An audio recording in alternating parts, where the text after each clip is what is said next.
নমস্কার, আমি শরদিন্দু বিশ্বাস বলছি।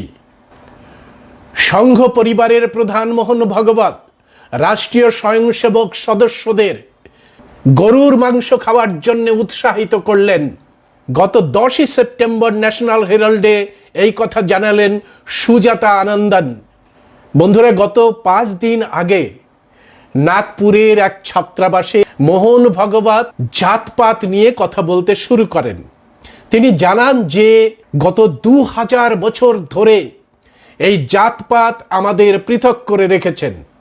আপনারা জানেন, এর আগে তিনি বলেছিলেন ভারতের পণ্ডিতেরা এই জাতপাত তৈরি করেছে।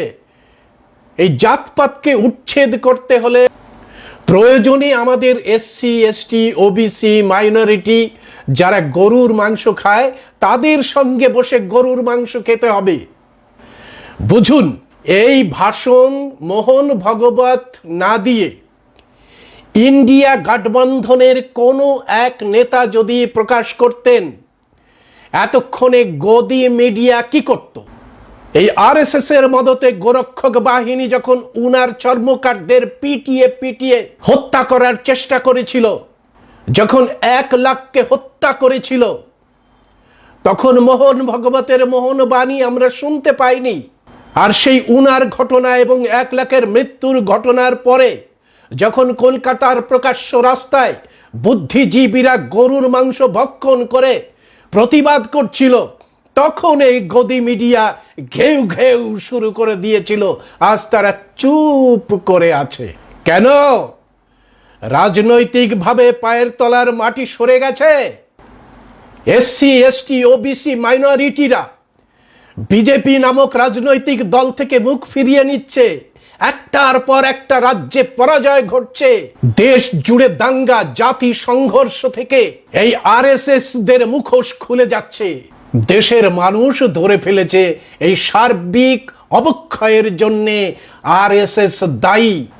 আর তাই এখন মোহন ভাগবতের মুখে মোহন বাণী শোনা যাচ্ছে, সংরক্ষণ টিকিয়ে রাখতে হবে। প্রয়োজনে যারা গরুর মাংস খায় তাদের সঙ্গে বসে গরুর মাংস খাওয়ার জন্যে উৎসাহিত করছেন মোহন ভাগবত।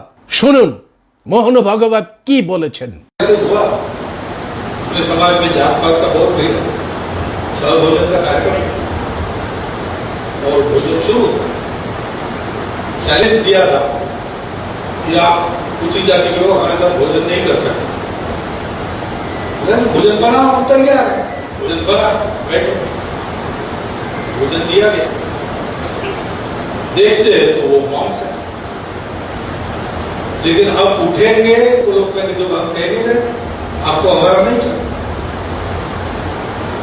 तो कुछ नहीं, बैठे रहे। सब शाकाहारी लोग तो उन्होंने खाना शुरू किया। उस पर से एक जवान तेज कार्यकर्ता विरोध में भी तेज होता है।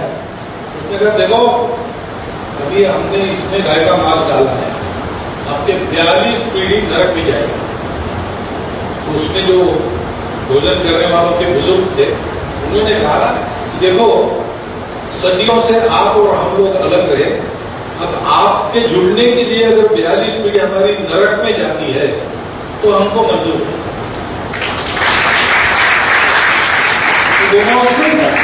उधर के बुजुर्ग खड़े हो गए, उन्होंने डांटा जवानों को, कहा कि वो मांस तो है लेकिन दूसरा भी बनाए वो हम लाते हैं, ये परीक्षा आपकी लोगों ने ली, लेकिन ऐसी परीक्षा नहीं लेना चाहिए।